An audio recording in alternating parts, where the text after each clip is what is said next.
Hello dear student, very good morning to all of you. Hope all of you are very fine at your home and doing your work properly.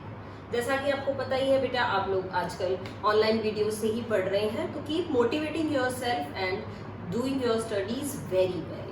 As you know, we have started our exercise 5.2 of the chapter arithmetical progression. तो आज की video में हम पहले आप कितने questions कर चुके हैं? आई थिंक आप लोग 6 क्वेश्चंस इस एक्सरसाइज के कंप्लीट कर चुके हैं. इसके बाद हम 2 इक्वेशंस को सॉल्व करना सीखेंगे और ये सीखेंगे कि किस तरह से 2 इक्वेशंस की हेल्प से आप फर्स्ट टर्म और कॉमन डिफरेंस फाइंड आउट करें और उसके बाद आप उस इक्वेशन की या उस सीक्वेंस की कोई भी टर्म फाइंड आउट कर सकते हैं और उनके सम के बारे में भी बता सकते हैं. सो लेट अस स्टार्ट बेटा. I am starting from question number 7. The question number 7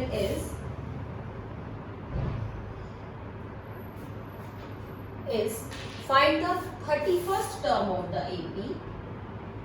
Find the 31st term of the AP whose 11th term is 38 and 16th term is 73 and 16th term is 73. देखिए बेटा क्या statement है, ध्यान से देखते हैं एक बार. Find the 31st term of this AP. आपको इस एपी की 31st टर्म फाइंड आउट करनी है. whose 11th term is 38, इसकी 11th term 38 है and the 16th term is 73 और 16th term आपको 73 दे रखी है. तो आप कैसे करेंगे? जो भी आपकी गिवन कंडीशंस है पहले हम उनको लिख लेते हैं. 11th term 38 है, इसका मतलब है A11 इस क्वेश्चन में आपका 38 and the 16th term is 73 और जो 16th term है यानी A16 ये आपका है 73. तो इस तरह से ये 2 टर्म्स आपको दी हुई है बेटा. A11 को देखिए आप क्या लिख सकते हैं. A11 को मैं लिख सकती हूँ A plus 10B. चलिए अब मैं A16 को भी लिख लेती हूँ. A16 को मैं लिख सकती हूँ A plus 15B. कैसे लिखते हैं आप? जो भी टर्म आपसे पूछी जाए आप उसमें से एक नंबर कम कर दीजिए और उसको D के साथ लिख देंगे. जैसे 11th टर्म है तो आपने 10D लिखा, 16th टर्म है तो क्या हो जाएगा 15D हो जाएगा. और अब आप क्या करेंगे, ये 2 इक्वेशंस आपके पास आ गई है. मैंने इन दोनों ही इक्वेशंस की नंबरिंग कर ली है. This is your number 1 and this is your equation number 2.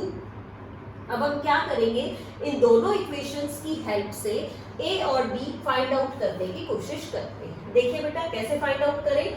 मैं यहाँ पे 2 minus 1 दोनों इक्वेशंस को सेपरेट करती हूँ. देखिए पहले आप 2 लिखिए A plus 15D, बीच में माइनस का साइन लगाइए. A plus 10B is equal to पहले 2 लिखेंगे 73 माइनस करेंगे आप 38. चलिए बेटा नेक्स्ट स्टेप क्या रहेगा आपका, A plus 15D minus sign आपके चेंज हो जाएंगे, माइनस A माइनस 10D दोनों के साइन आप चेंज करेंगे इज इक्वल टू 73 में से 38 को सेपरेट कर दीजिए, यू विल गेट 35. यहाँ देखिए बेटा लेफ्ट साइड में A से आपकी A वैल्यू कैंसिल हो गई है. 15D minus 10D you will gate 5D. 5D is 35 और यहाँ से अगर आप D निकालेंगे the value of D is 35 by 5 that is 7 means D is equal to 7. ये आपके पास D.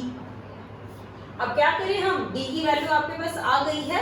आप किसी भी एक इक्वेशन में या तो आप 1 में पुट कर लीजिए या D की वैल्यू 2 में पुट कर लीजिए और A फाइंड आउट करिए. देखिए कैसे फाइंड आउट करेंगे. मैं यहाँ लिख रही हूँ put D is equal to 7 in equation 1. इस D की वैल्यू 7 को इक्वेशन 1 में पुट कर देते हैं. देखिए क्या मिलेगा आपको, A plus 10 into 7. D के प्लेस पे मैंने 7 रख दिया है इज इक्वल टू 38. तो अब आप वैल्यू फाइंड आउट करिए. A plus 70 is equal to 38.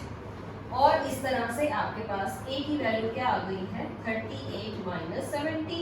अब आप इसको सेपरेट कर लीजिए, what you will gate 38 minus 70 क्या मिल जाएगा बेटा आपको, ये आ जाएगा आपका माइनस 32, a की वैल्यू माइनस 32। तो ये आपके पास a की वैल्यू आ गई है। दोनों इक्वेशंस को सॉल्व करके a और d हमने फाइंड आउट कर लिया। क्वेश्चन में देखते हैं क्या पूछा गया था। क्वेश्चन में आपसे कहा गया था find the 31st term. 31st term का मतलब होता है बेटा a31। a31 आप किस तरह से लिखेंगे, a प्लस 30d। a की value minus 32 plus 30 into D आपने सॉल्व कर रखा है, क्या वैल्यू है d की 7। चलिए पुट करते हैं, माइनस 32 प्लस 210 मल्टीप्लाई कर लिया। अब आप क्या करें, इन दोनों को सेपरेट कर लीजिए, व्हाट यू विल गेट 178। तो आप क्या लिखेंगे, सो 31st टर्म इज 178।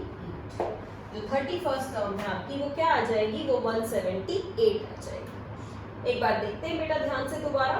इस क्वेश्चन में आपसे 31st टर्म पूछी गई थी एपी की और आपको दो इक्वेशंस बनाने के लिए दे रखी हैं। कौन कौन सी, 11th टर्म इज 38, तो मैंने क्या किया 11th टर्म लिख लिया, a11 क्या लिख लिया 38 लिख लिया, एंड 16th टर्म इज 73 और जो इसकी 16th टर्म है वो है 73। ये दोनों ही कंडीशंस मैंने लिख ली।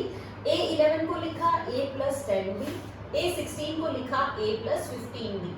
इन सभी क्वेश्चंस में बेटा सब में a जरूर आता है। आप कोई भी क्वेश्चन उठा लीजिए, जब आप फर्स्ट टर्म लिखेंगे तो इसी पैटर्न में लिखी जाएगी। सॉल्व कैसे करें, दोनों इक्वेशंस को हमेशा आपको सेपरेट करना है। दोनों इक्वेशंस को सेपरेट करने का फायदा क्या होगा, हमेशा ये a की वैल्यू आपकी कट होती रहेगी और आप इससे d फाइंड आउट कर पाएंगे। जब भी आप d निकालेंगे उसको ऐसे ब्लॉक में लिख देंगे ताकि आपको ढूंढने में परेशानी ना हो, जो आपका टीचर है चेक करने वाला उसको भी परेशानी ना हो, इजीली वैल्यू आप देख पाए। d की वैल्यू आपके पास 7 आ गई। जब d की वैल्यू आ गई है तो किसी भी एक इक्वेशन में पुट कर लीजिए, चाहे आप इक्वेशन नंबर 1 में पुट करिए, चाहे आप इक्वेशन नंबर 2 में पुट करिए। मैंने इक्वेशन नंबर 1 में वैल्यू पुट की है a प्लस 10 इंटू डी के प्लेस पे 7, तो यहाँ से आप सिंप्लीफाई करके a की वैल्यू भी निकाल पाए। a और d दोनों आ गए हैं आपके पास और पूछा गया था a31, तो a31 क्या होगा आपका a प्लस 30d। तो यहाँ पे भी a की वैल्यू रखिए, d की वैल्यू रखिए और सिंप्लीफाई करेंगे तो आपके पास आ गया है 178 and this 178 is the 31st term of this AP. In this method you can solve this question. So let us move on to our next question, that is question number 8. Question number 8 भी almost आपका same pattern का ही question है। Equations आपको बनानी आनी चाहिए, मैं equations बनवा देती हूँ, सॉल्व आप लोग कर सकते हैं। Question number 8 is in an AP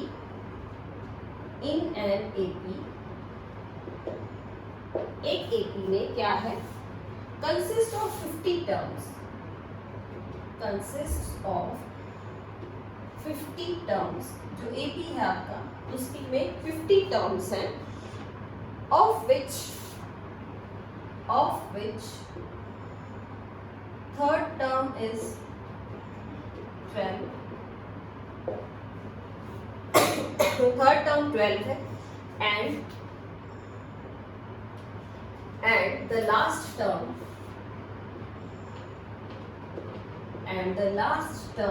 is, last term है इसमें आपकी 106। find the 29th term. देखिए बेटा एक बार स्टेटमेंट में रिपीट कर रही हूँ, एपी में कितनी टर्म्स हैं, 50 टर्म्स है टोटल, आपके पास 50 टर्म्स है इस एपी में, in which third term is 12, third term 12 है and the last term is 106। तो आप कैसे लिखेंगे, थर्ड टर्म 12 है तो आप A3 लिख लीजिए 12, और आपको ये कहा गया है लास्ट टर्म 106 है, लेकिन टर्म कितनी है इसमें 50 टर्म है, तो इसका मतलब लास्ट वाली कौन से नंबर वाली हुई, A50 आ गई है आपके पास। इसको आपको ध्यान से समझना है, लास्ट टर्म 106 है और AP में टोटल टर्म भी 50 ही है, तो इसका मतलब ये 50th टर्म है। अब आपको फाइंड आउट क्या करना है, ये भी लिख लीजिए, फाइंड द 29th टर्म। आपको फाइंड आउट करना है A29, ये आप फाइंड आउट करेंगे। सेम मेथड रहेगा बेटा, A3 को लिखिए आप A + 2D, A50 को लिखिए आप A + 49D। ये आपके पास दो वैल्यूज आ गई, यानी दो इक्वेशंस आ गई। दोनों को सॉल्व करेंगे, इन दोनों को सॉल्व करके क्या करेंगे आप, A और D को फाइंड आउट कर लेंगे। जब आपके पास A और D दोनों वैल्यूज आ जाएंगी तो आप क्या करेंगे, आप A29 वाली इक्वेशन जो बनेगी, A29 को आप क्या लिख सकते हैं, A + 28B। इसमें आप पुट कर देंगे A की वैल्यू भी और D की वैल्यू भी, दोनों ही वैल्यूज आप पुट करेंगे तो आप A29 सॉल्व कर पाएंगे। तो this question is left for you, you should try this question. Now let us move on to our question number 9. The question number 9 is, if the third and ninth term of the AP, if the third and ninth term of the AP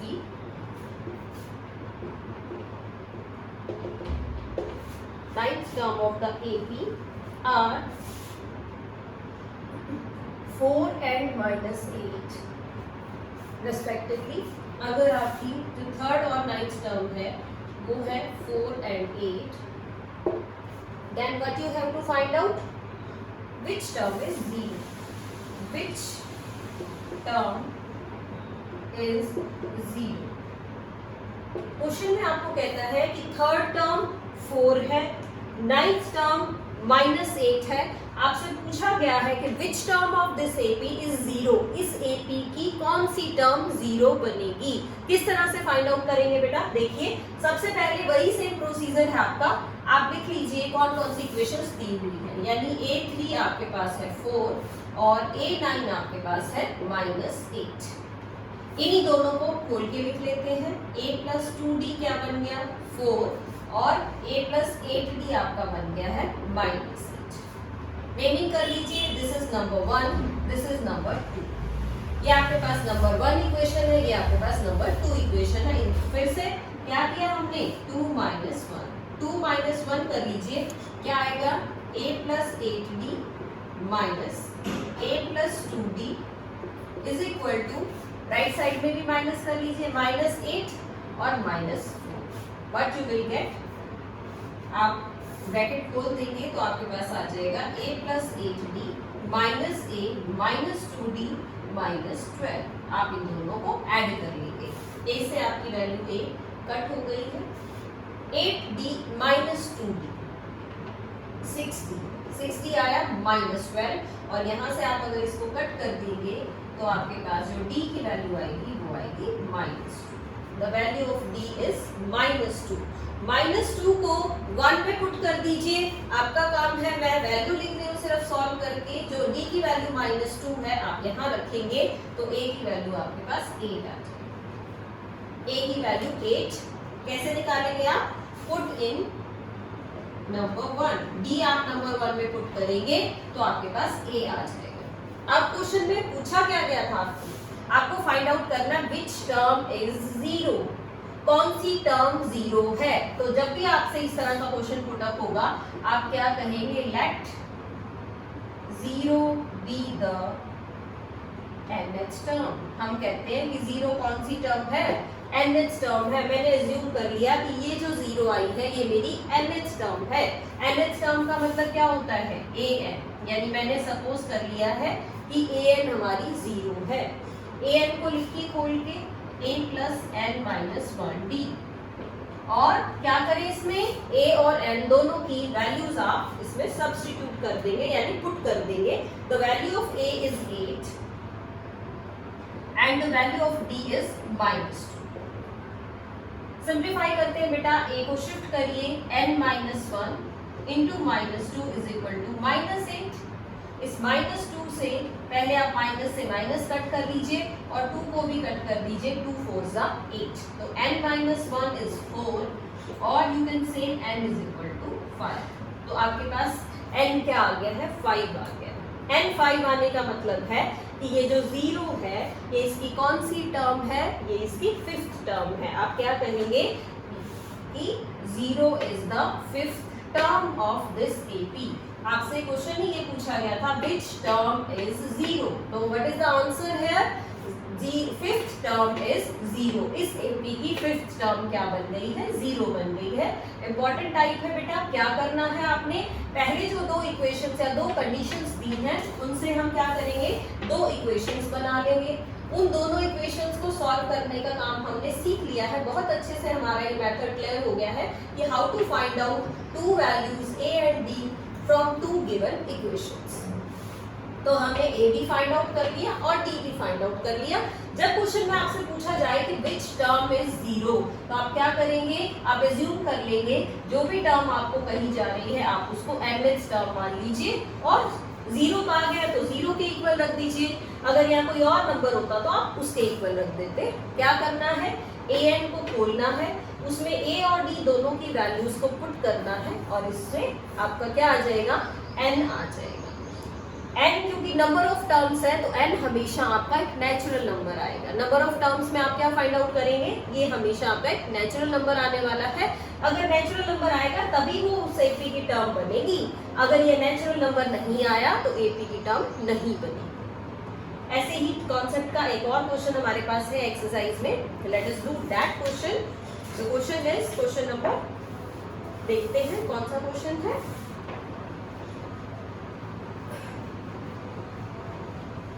ये concept आपको बेटा बहुत clear होना चाहिए, इस topic में से आपके क्वेश्चंस कवर होते हैं। 1 मार्क के भी, 2 के भी, 3 मार्क्स का भी क्वेश्चन इसमें से जरूर कवर होता है, तो इसको अच्छे से प्रैक्टिस करनी है आपको। Now let us see what is the more time. Now I am talking about question number 10। The question number 10 is in an AP AP में क्या दिया हुआ है, the some of first and terms, sorry the some of first and terms is, yes, the sum of first n terms is the sum of first n terms is, first n terms का sum आपको क्या दे रखा है बेटा, first n terms का sum आपको दिया हुआ है इसमें 3n square plus n, और आपको कहा गया है find its 22nd term, find its 22nd term, कि इसकी आप 22nd टर्म फाइंड आउट कर देंगे अगर ये इसका सम है। तो आप कैसे फाइंड आउट करेंगे बेटा, हम क्या करते हैं, सम ऑफ n टर्म्स का मतलब क्या है, सम ऑफ n टर्म्स का मतलब है SN, SN का मतलब होता है sum of n terms. n terms के सम को हमने इस तरह से लिख लिया। अब क्या करना है आपने सबसे पहले इसमें n को 1 पुट कर लेना है, put m is equal to 1। n को 1 पुट करेंगे तो S1 आपके पास आ जाएगा 3 इंटू 1 स्क्वायर प्लस 1। सॉल्व करेंगे बेटा तो ये आपके पास 4 आ गया है। फिर क्या करें फिर हम n को पुट करते हैं 2, n को 2 पुट कर लिया तो ये बन गया S2। S2 को कैसे लिखा, 3 इंटू 2 स्क्वायर प्लस 2, इसको भी सिंप्लीफाई कर लीजिए, into 4 plus 2, you will gate 14। अब बेटे S2 का मतलब क्या है, S2 का मतलब है sum of 2 terms. Sum of 2 terms मतलब कौन कौन सी, फर्स्ट टर्म और सेकेंड टर्म, इन दोनों का सम क्या है आपके पास 14 है, दोनों का सम। और फर्स्ट टर्म का सम यानी कि आप इसको फर्स्ट टर्म भी कह सकते हैं, इसको A1 भी कहा जा सकता है। A1 क्या है आपकी 4 है, पुट करेंगे बेटे तो आप क्या निकाल सकते हैं, A2 निकाल सकते हैं। यहाँ से मैंने यहाँ से A2 निकाली, 14 minus 4, that is what is A2 here, A2 is 10। तो हमने यहाँ पे A2 10 निकाला। A2 means second term, second term का मतलब क्या होता है, A plus D, A plus D है बेटा आपका 10, और फर्स्ट टर्म आई थी 4, यानी 4 प्लस डी, तो यहाँ से आप डी निकालेंगे, ये आएगा 6। अब ध्यान देंगे क्या क्या चीजें हमने निकाली। हमारे पास फर्स्ट टर्म आ गई है a1, a1 को ही आप a भी बोलते हैं। फर्स्ट टर्म आ गई है, d आ गया है कॉमन डिफरेंस, तो कोई प्रॉब्लम नहीं है। आप 22nd टर्म निकालना चाह रहे हैं, 22nd term is a22। a22 को आप कैसे लिखेंगे? a22 को हम लिख सकते हैं a plus 21d। What is a here in this question? 4 plus 21 into what is d? d is 6. So we got the value 6 1 is 6, 6 2 is 12. The answer is 130. तो क्या आ गया है आपके पास? आपके पास जो a22nd टर्म थी बेटा वो 130 आ गई। कैसे सॉल्व किया? इस क्वेश्चन में आपको Sn गिवन था, sum of first N terms. Sn आपने लिखा, Sn में n1 पुट किया तो S1 आ गया, यानी एक टर्म का सम। और अगर आप 2 पुट करेंगे तो आपके पास S2 आ जाएगा, यानी कि 2 टर्म्स का सम। 2 टर्म्स का सम का मतलब है फर्स्ट प्लस सेकंड। 2 के सम को ऐसे ही लिखते हैं। अब क्या कर रहे हैं हम? फर्स्ट टर्म को इसमें पुट करके सेकंड टर्म फाइंड आउट कर रहे हैं। सेकंड टर्म आपने निकाल ली, तो सेकंड टर्म को थोड़ा सा एक्सपेंड कर लीजिए। सेकंड टर्म क्या होगी आपकी? सेकंड टर्म होगी a प्लस डी। a2 को आप लिख सकते हैं इजीली a प्लस डी की फॉर्म में। a प्लस डी इज 10, तो a की वैल्यू यानी फर्स्ट टर्म आपकी है 4। यहाँ से d क्या मिला आपको? यहाँ से d मिल गया है 6। और ये आपको पता ही है बेटा, अगर आपके पास a है और d है, a और d अगर आपके पास दोनों वैल्यूज हैं तो a22 आप इजीली इन वैल्यूज को सब्स्टिट्यूट करके फाइंड आउट कर सकते हैं। So this is our question number 10। Now let us move on to our question number 11। देखिए क्वेश्चन नंबर 11 में किस टाइप का क्वेश्चन है। इन क्वेश्चंस की स्टेटमेंट को बेटे बहुत ध्यान से देखना है, बहुत ध्यान से स्टेटमेंट रीड करनी है, ताकि जब भी आप क्वेश्चंस करें तो उसमें किसी भी टाइप का कोई डाउट ना रहे। Now I am starting question number 11। Question number 11 में इंपॉर्टेंट क्वेश्चन है। क्वेश्चन नंबर 11 क्या कहता है? Find the some of, sorry if the some of, sum वाला ही क्वेश्चन है ये भी आपका। इफ द सम ऑफ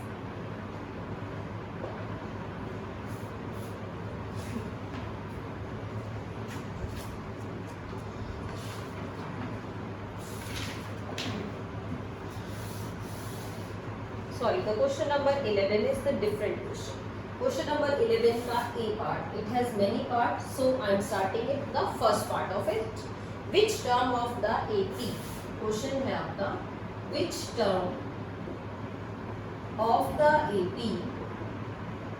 क्या AP है वो लिख लेते हैं। Which term of this AP?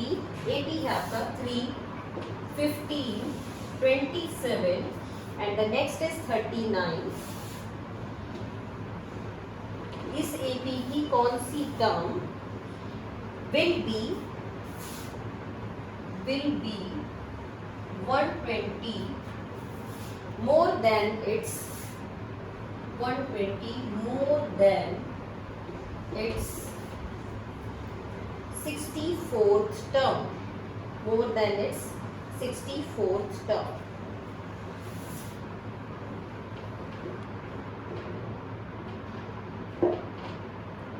Question को समझिए बेटा, क्या कहना चाहता है? आपको ये कहना चाहता है कि इस AP की कौन सी टर्म 64th टर्म से 120 ज्यादा हो जाएगी। यानी अगर मैं 64th टर्म में 120 ऐड कर देती हूँ तो वो कौन सी टर्म बनेगी इस सीक्वेंस की, ये आपसे पूछा गया। चलिए सबसे पहले तो बेटा आप AP लिखते हैं। क्या है गिवन AP is, क्या है AP? हमने लिखा 3, 15, 27, 39 and so on। इस AP में से सबसे पहले आप A लिखिए, A is 3। D find out करेंगे। D का फॉर्मूला हमने बहुत बार लिख लिया है, A2 माइनस A1। सब्ट्रैक्ट करते हैं बेटा, 15 माइनस 3 दैट इज 12। तो आपके पास जो D आ गया है वो आ गया है 12। चलिए जो गिवन एपी थी उसका हमने फुल यूज कर लिया। उस एपी में से हम दो ही चीजें फाइंड आउट कर सकते थे, ए फाइंड आउट कर सकते थे और डी फाइंड आउट कर सकते थे। अब अपनी कंडीशन पे वापस आते हैं। आपको कह रहा है विच टर्म, जब भी कहा जाए विच टर्म तो आप अज्यूम कर लेते हैं एनएच टर्म। तो मैं लिख रही हूँ इसमें let which term of this AP, let nth term of the AP will be, क्या होगी, 120 more than it's 64th term. मैंने कहा कि जो an है ना, जो nh टर्म है वो क्या है, इसकी 64th टर्म से 120 ज्यादा है। कैसे लिखें इसको, nh टर्म को लिखेंगे हम an किसके इक्वल है, 64th टर्म से 120 ज्यादा है। यानी an आपका कब आएगा, जब आप 64th टर्म में 120 ऐड कर देंगे तो ये आपकी nh टर्म आ जानी चाहिए according to our given condition. चलिए अब इसको सॉल्व करते हैं बेटा। an क्या होता है, a plus n minus 1d, और a64 क्या होता है, a प्लस 63d प्लस 120। अब आप पहले ही वैल्यूज निकाल चुके हैं, a की वैल्यू 3 है, d की वैल्यू 12। इन दोनों ही वैल्यूज को यहाँ सब्स्टिट्यूट कर देते हैं। a की वैल्यू है 3 और n माइनस 1 और d की जगह आप लिखेंगे 12। यहाँ पे भी पुट करते हैं वैल्यूज, a की जगह 3 और d की जगह पे आप लिखिए 12 प्लस 120। हाँ जी, 3 से 3 तो आप कट कर सकते हैं बेटा। इसको सिंप्लीफाई करते हैं बाकी टर्म्स को। 12n minus 12 is equal to 63 और 12 को मल्टीप्लाई करते हैं। 12 3 जा 36, 3 आपका कैरी आ गया, 12 6 जा 72 और 3 75 प्लस 120, यानी 12n इज इक्वल टू, आप इन दोनों को ऐड कर लीजिए और माइनस 12 का हो जाएगा प्लस 12। ये आपके पास वैल्यू आएगी 8, 8 एंड 8, मीन्स आपके पास आ गया है 12n इज इक्वल टू 8, 8 और 8, यानी 888, and the value of n is 888 by 12। चलिए बेटा, इसको अब हमें क्या करना है, इसको हमें फिर से क्या करेंगे, इसको कट करके इसकी वैल्यू फाइंड आउट करेंगे। कैसे कट कर दें, 12 1 जा 12, 12 7 जा 84, 12 7 जा 84, 4 आपका कैरी बच गया तो 12 4 जा 48, यानी the value of n is 74। अब आप तो आप क्या कह सकते हैं, आप कहेंगे सो 74th term will be 120 more than its 64th term. कि जो 74th टर्म होगी इस एपी की, वो क्या आ जाएगी, इसकी 64th टर्म से 120 ज्यादा आएगी। तो बेटा इस क्वेश्चन के 3 पार्ट हैं। आप इस क्वेश्चन को बहुत अच्छे से करेंगे और समझने की कोशिश करेंगे कौन सी टर्म पूछी गई है, कौन सी वैल्यू पूछी गई है। जब भी 2 इक्वेशंस दी जाए तो उनको किस तरह से सॉल्व करें ताकि आप ए और डी प्रॉपर्ली फाइंड आउट कर पाए। तो watch the video very carefully and try to clear your concepts. That's all for today students. Thank you for watching this video. Till then, stay home, stay safe and have a good day. Thank you so much.